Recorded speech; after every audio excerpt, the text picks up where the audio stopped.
work at Man Comics. It is my honor to moderate this upcoming panel. I'm just curious, it's supposed to start like 8:30, right? But rules is kind of the way of the Jedi. And I think we might want to break some rules and start a little bit early. How y'all feel about that? Well, I don't know. I don't feel it yet. I don't feel it. I don't think y'all really want it that badly. How do y'all feel about us starting just a little bit?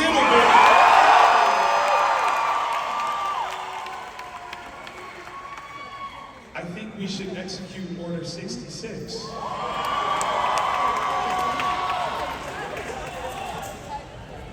Fan Expo New Orleans, I need y'all to make some noise and show all the love to Hayden Christensen!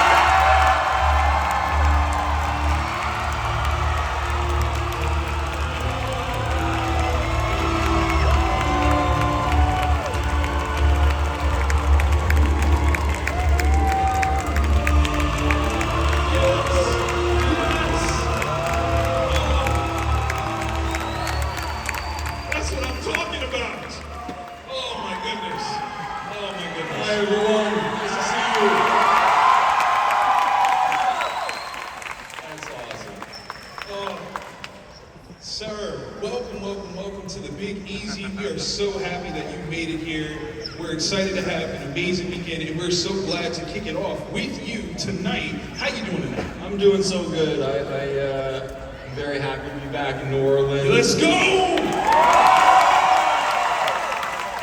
It's been probably about 10 years, if not a little more, since the last time I was here. Okay. And I did a film here. That's right. Let's go! Big fans. And I love this city. I had a great time here, so I was excited to get to come back. I love it. I love it. And see all of you. There it is. Now I gotta ask you, because New Orleans is known for its food. What's the best food joint for you?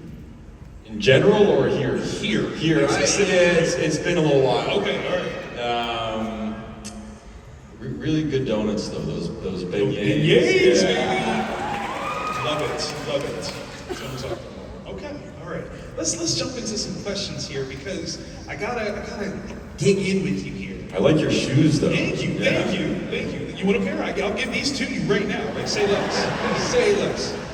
I like it. But no, thinking about your origin story when it comes to Star Wars, right? You get this role. It's a significant opportunity. Who was the first person that you called when it was confirmed you got the role?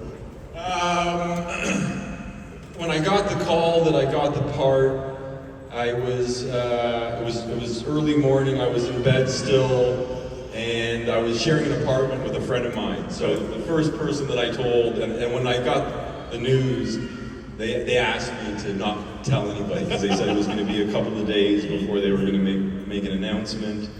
And so right away I told my roommate. I called up my mom. I called up a couple of other friends, but this is before social media and all of that, so it wasn't really that risky. Right. I wasn't worried that someone was going to call up a tabloid. But yeah, I told my roommate right away. He was thrilled for me, and we went out that night celebrating, and it's a very, very fond memory for me. I love that. Absolutely. Make some noise for that. I'm not gonna lie, it's very apropos that you called your mom. Anakin has a very strong relationship with his mom, so that's a wonderful kind of movie. How can you not tell your mom? Exactly. You don't want them to find out from the news announcement. That would be dangerous. That would be inappropriate. So there were some people that I had to tell. Absolutely. And I'm sure, like, Lucasfilm, they understood that. It was like, don't tell anybody. Like, I gotta tell my mom. I have to tell my mom. No, that's fair. That's more than fair. Now, Darth Vader, literally one of the most prolific, we'll say, villains, antagonists in pop culture, and you got to play like the transition of both his true innocence and then his like fall into that darkness. What was more fun for you to play? The dark side is always more fun.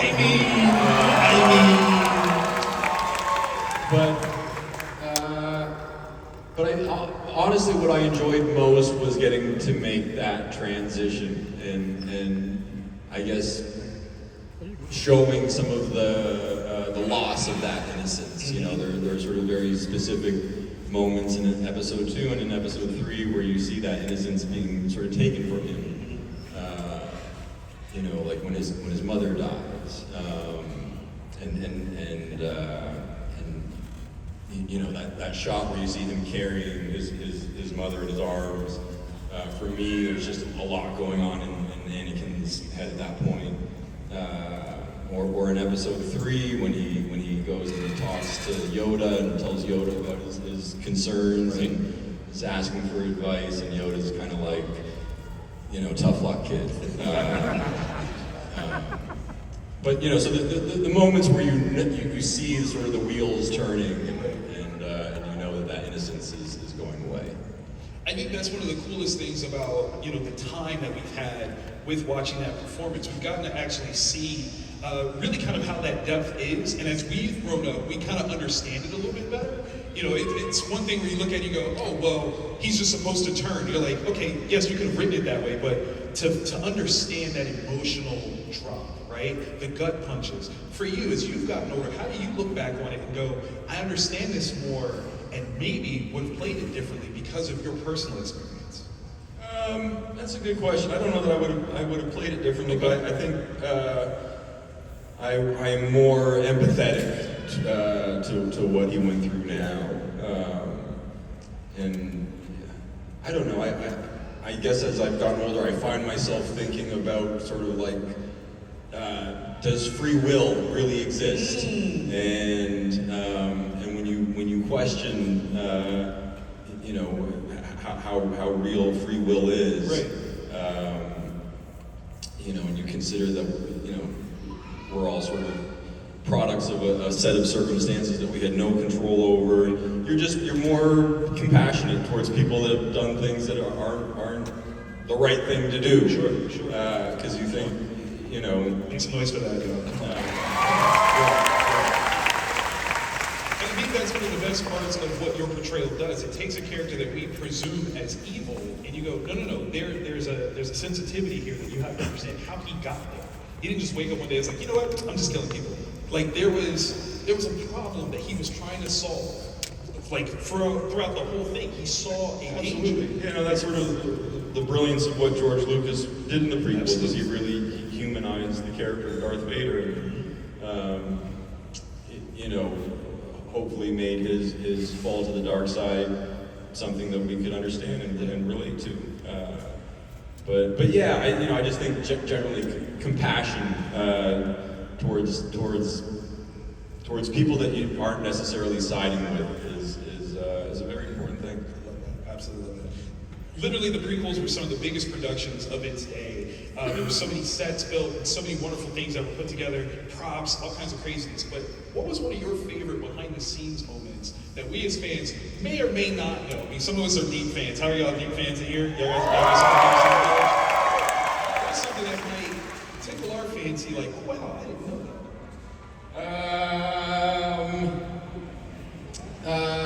Well,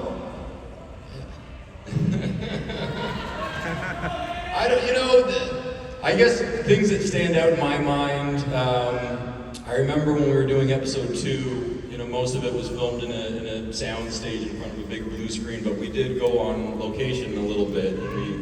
The first place we went to was, we filmed in a city called Seville in Spain, and we were filming at this grand palace, and I guess the day before, the local newspaper caught wind that we were going to be filming there and let people know about it. And so there was a huge crowd of people there when we showed up that morning to film, and they had to bring in like the National Guard to you know, make sure that we still had our space to work. But I remember just getting that was sort of my first taste of just the enthusiasm that people had for what we were doing, and when, you know, they had the whole thing sort of curtained off, and I remember that when there was this one point where they could kind of see us walking by, and when George would walk by, everyone would start chanting George's name, or when Natalie would walk by, everyone would start chanting, you know, Natalie, and they didn't know who I was yet, so I didn't get that. But just seeing the enthusiasm that people had for for what we were doing was a really special thing. There's just lots of stories I could tell. That's awesome, man. No, I love that. What I especially love is the idea that like they saw you walk by, they didn't say anything because what a true way of the Sith. Like to work in secret, right? Like come on, like let's talk about it. Like they have the greatest character of all time walking by, and they're like, who's that guy? And then they watch the movie like, oh my God, we saw Anakin. Like that's absolutely amazing, and I love that you shared that story with us. Thank you for that. Amazing. Make some noise for that, please. That's a great. So we recently celebrated 20 years of Revenge of the Sith, which is crazy that has been part of our existence for that long. But so absolutely like wonderful. One of truly the most physically demanding movies I think I've ever seen from start to finish, from the space fights to the lightsaber duels.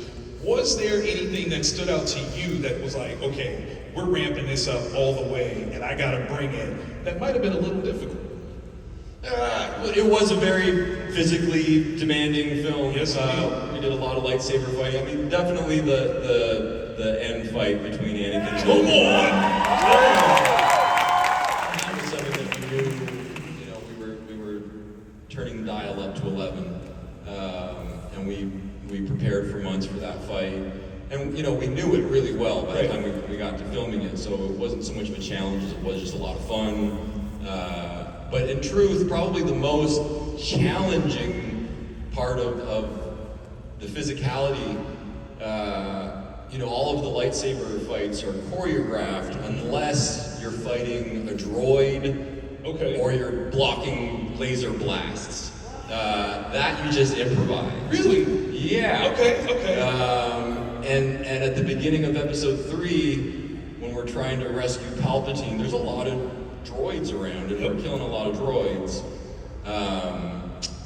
And there's one point where I had to free Palpatine, and you know, again, we're improvising. So George is saying, you know, just do whatever you want, and so long as it looks like you're hitting something, we'll put something there. And so he's like, just pretend like there's 2 droids on either side of Ian McDermott, Palpatine. Yes, that's right. That's right. Paint drop, love it. So I was like, okay, I can do that. And I got a little bit too close to him, and I ended up cutting him right in the forehead, right between the eyes. Yeah, very, very gnarly place to hit anyone. I mean, but it's dangerous. We're swinging, you know, plasma blades. Like, no, that makes sense. Yeah. And so I caught him, and I gave him a good little gash on his forehead. But that was because we didn't choreograph it, you know? So I always found that to be a little challenging. When it wasn't like spelled out for me how to do exactly what I was supposed to be doing. And Ian has had the mark to show it. Or was that kind of a little, you know, foreshadowing of things to come? Or that, You see, like you just said, is it free will? I don't know. Did you accidentally hit him, or did you go, I'm gonna kill you for my son, just wait. Just wait. It's gonna go down. It's gonna go down. I love that. I love that. Friend or foe, you have fought basically everybody lightsaber-wise. Was there somebody that you went up against that was actually way better at lightsaber fighting than you thought they would be? You know, when they give someone a lightsaber, you know, I think they have confidence that they're going to be pretty good with it. Okay. So anyone that is swinging a lightsaber on a Star Wars show or film is well trained. Of course. I was very impressed with Rosario. Okay. Yeah, make some noise for Rosario last year. Come on. It's so good. So. I didn't know that she was going to be quite as competent as she is, and she has to do it with 2 lightsabers a lot of the time. What's that? Wow. Very, very strongly. That's right. Or she did. Right. But yeah, she was very impressive. Yeah. I love that. Did Ian ever try to get a swipe back at you? No, and he was very graceful about the whole incident. And I was so apologetic, and I felt terrible about it. But but no, he took away the chain. Okay, all right. Just watch your back, man. I'm just saying, he long form, he'll think about it, he'll find a way. Force choke you, it'll be terrible. So obviously, Star Wars has some of the greatest props in all of cinema. And you were around a bunch of things. Was there ever an opportunity for you to maybe take home, borrow, not steal, because Hayden doesn't do that, or just be gifted a cool artifact from filming that fans here would lose their minds to know that you had it? Well, I have a couple of lightsabers. Okay. Hilton all or just the hilt? What do you work with? I have both actually. I have just the hilt, like the sort of the hero saber that you just kind of hang on your belt, and then I have a couple of practice lightsabers. Okay. Maybe I wasn't supposed to take home with me. And we were filming in Australia, and I was trying to figure out how to get this one lightsaber back.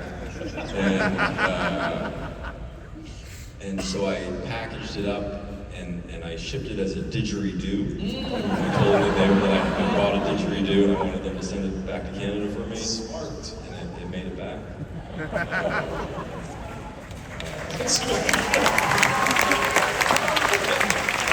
I think this is a lightsaber. It's a didgeridoo. I love it. And I have like a few knickknacks. I kept one of the wigs from episode 3. Okay. Wow. Full disclosure, that's not my real hair.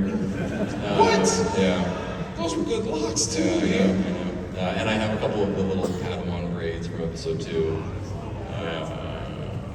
And a couple of other little knickknacks that I probably shouldn't talk about. That's good. Now, if you were in a position where George was like, listen, we're going to celebrate, what the prequels were in a big bad way, going to give you something amazing, what would you ask for as a potential prop that they could give you? Oh, I mean, easily a Darth Vader helmet. I never got a Darth Vader helmet. What? Yeah. One day, maybe. I'm building up to it. Okay, all right. George, come on, what are we doing? It's right here. I love it. After returning to Star Wars in Obi-Wan, right, and you got this chance to bring back this character, what did you think was something that you could do brand new that we hadn't felt before from your performance? And was it hard to really kind of find your place in it? I mean, just coming back to Star Wars was a thrilling experience for me, and getting to work with Ewan again was amazing. But a big part of the appeal for me was the idea that I was going to get to explore the Darth Vader timeline a little bit, and really it's the scene between Vader and Obi-Wan when he cracks his mask. So that was kind of that's what I was there for. And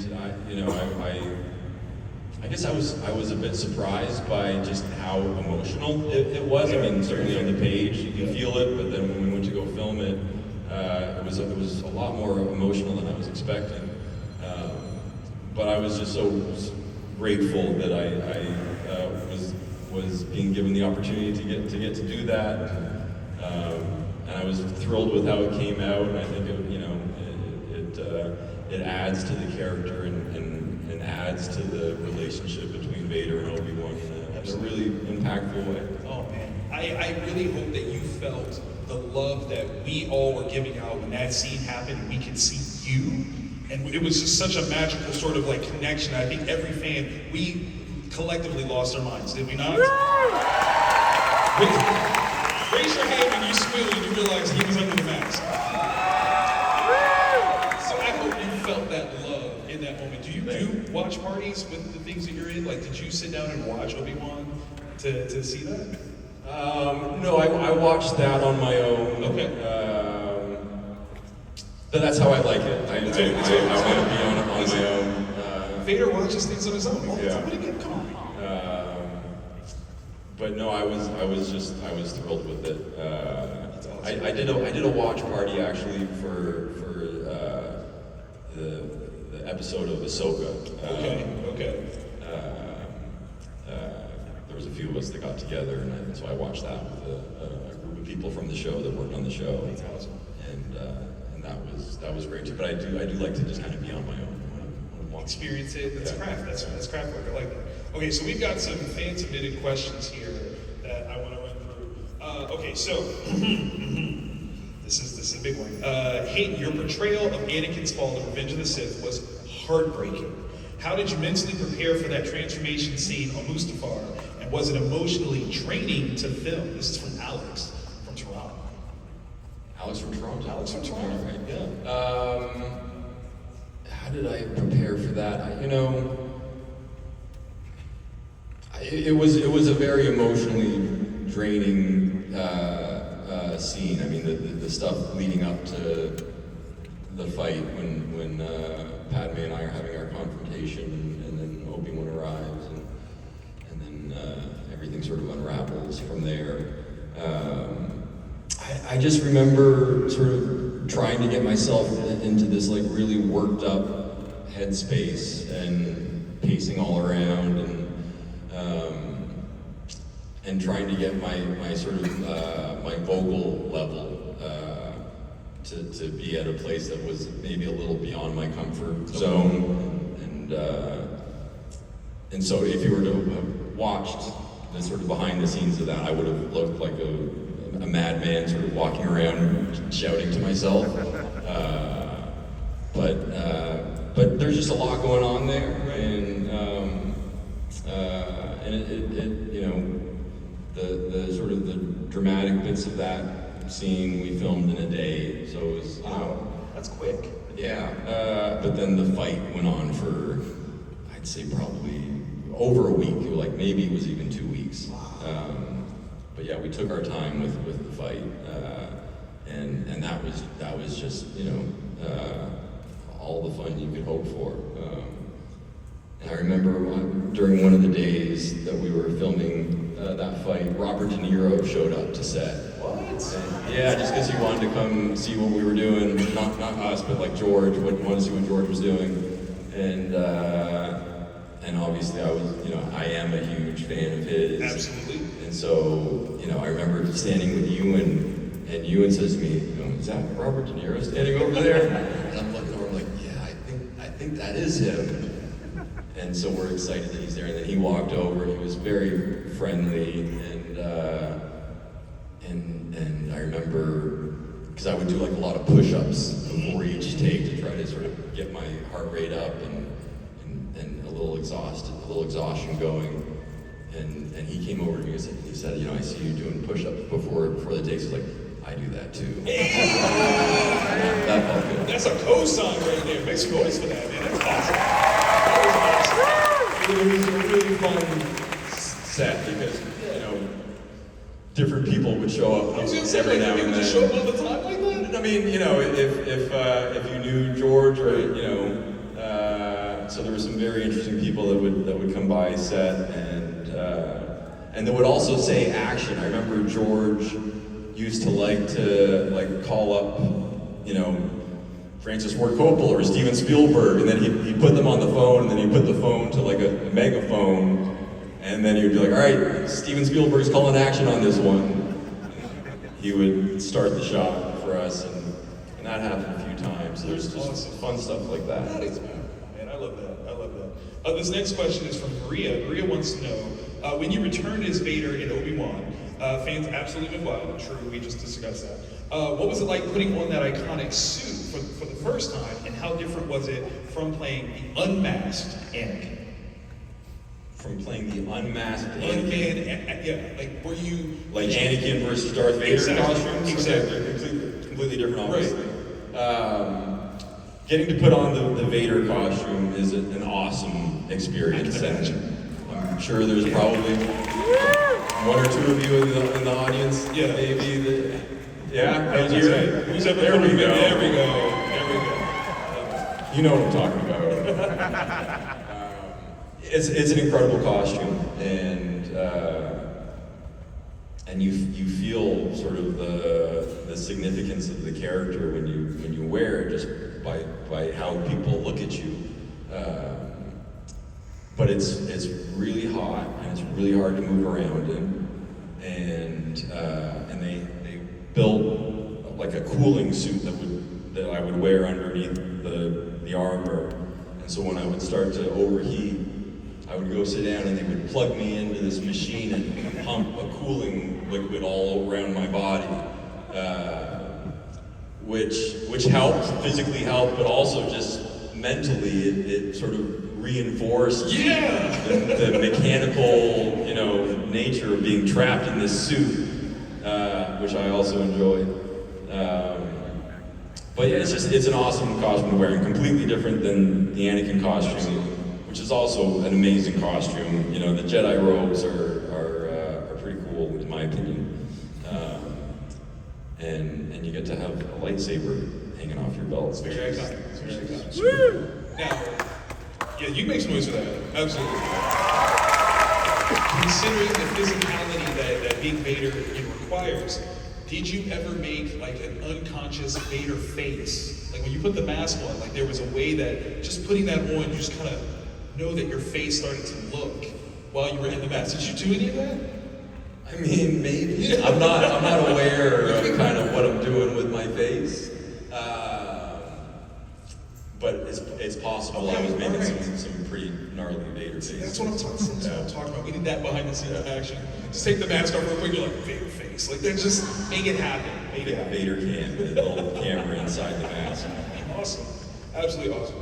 Okay, this next one is from Sophie. Sophie wants to know, it's a great question. Your chemistry with Natalie Portman as Padme was beautiful but tragic. Do you have a favorite romantic scene you filmed together, and which was the most challenging emotionally? I love working with Natalie. I don't know if it's hard for me to pick one scene. That's a good one. In episode 2, we got to do a lot of really nice work together, and I was so impressed by her. But I really enjoyed when we went on the location. Just because it was a break from being in front of a big blue screen, and we got to go to some pretty cool places. And a lot of that I did with Natalie. So we went to Seville together, we went to Lake Como in Italy together, and that was Naboo. And we went to Tunisia together, so we kind of, went on this awesome adventure traveling around Europe and Africa, and but to pick one scene, I don't know. There's that scene that gets a lot of the memes when we're in the grassy field on Naboo, and some great memes. But that scene was a lot of fun for us to film, and we just had a lot of fun with it. So maybe I'll go with that one. Okay, that's a good one. Actually, I take it back. That still is one of my favorite scenes to film. But we had another scene where we're sitting and eating a meal together in episode 2. And I remember, it was a nicely scripted scene, but when we got there that day, George had this awesome idea that we should just improvise the scene. Okay. He was like, let's just improvise this one. And both Natalie and I were kind of like, George, we can definitely do that, but people talk a little bit differently in the Star Wars universe, and so we tried, and I think maybe he took a couple of lines that we had improvised, but otherwise we went back to the scripted version for good reason. But that was a fun one too. That's awesome. Okay, so we're gonna switch gears, but not switch gears. This one is from David. David wants to know, your performance in Life as a House showed your dramatic range beyond Star Wars. Do you feel that role helped you prepare for your return as Anakin and the emotional complexity, or was it totally different? I mean, it was a totally different thing for me. And I filmed that movie right after we did episode 2. So we filmed episode 2, then I came back to the States and I got to make Life as a House. But then that film came out before episode 2. I mean, you know, another sort of troubled youth dealing with a lot of angst and other sort of negative feelings, but no, part of the appeal of doing that role was that I felt like I was doing something that would be completely different, and certainly visually, like I wanted to present myself in a way that didn't look familiar at all, and so that when people went and saw Star Wars, that they weren't like, oh, that's the guy from that film. So that was important to me. But no, it was a very, very different film, very different character, but one that I really enjoyed working on, and I got to work with Kevin Kline, who I've always really loved. That's awesome. I gotta give you a props on that though, to think about kind of your career in that capacity that early, to kind of say, okay, I need to show that kind of range in my skill set so that people don't presume, you know, I'm only capable of this thing. Yeah, well, I think it was also, you know, knowing that George was kind of hiring me as an unknown, that he wanted that factor of being unknown, and so I wanted to kind of, you know, present myself in a way that just visually looked very different. Yeah. No, dude, that's very smart. Very, very smart. I love that. All right, so this question is from Priya. Priya wants to know, the way you portrayed Anakin's internal conflict between light and dark was so nuanced. Which scene do you think best captured that struggle, and how did you approach it, playing someone so conflicted? Oh, that's a good one. Yeah. Man, I didn't write that. Yeah, these are good questions. So what scene sort of best represents the internal conflict? And you know, there's a scene in episode 3 right before, or is he already on Mustafar?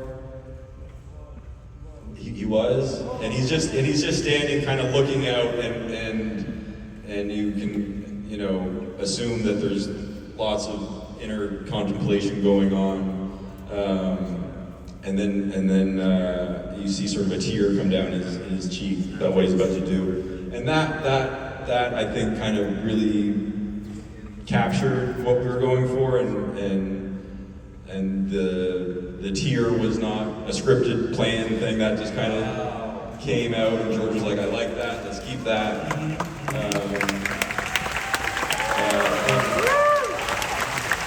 Yeah, that was a scene I liked a lot, and just because it was quiet and there's, you know, you can impose a lot of your own sort of thoughts on the character, and it's, you know, it's not being spelled out for you.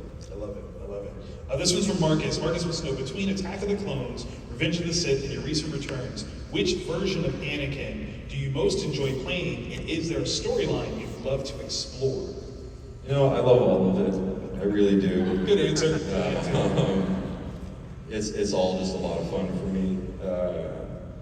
I've really enjoyed, I really enjoyed getting to do a little bit of the Clone Wars. Yes.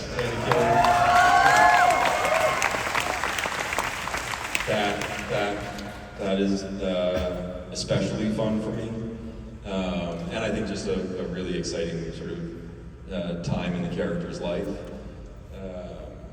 But I love all of it. So long as I can have a lightsaber, that's all I ask.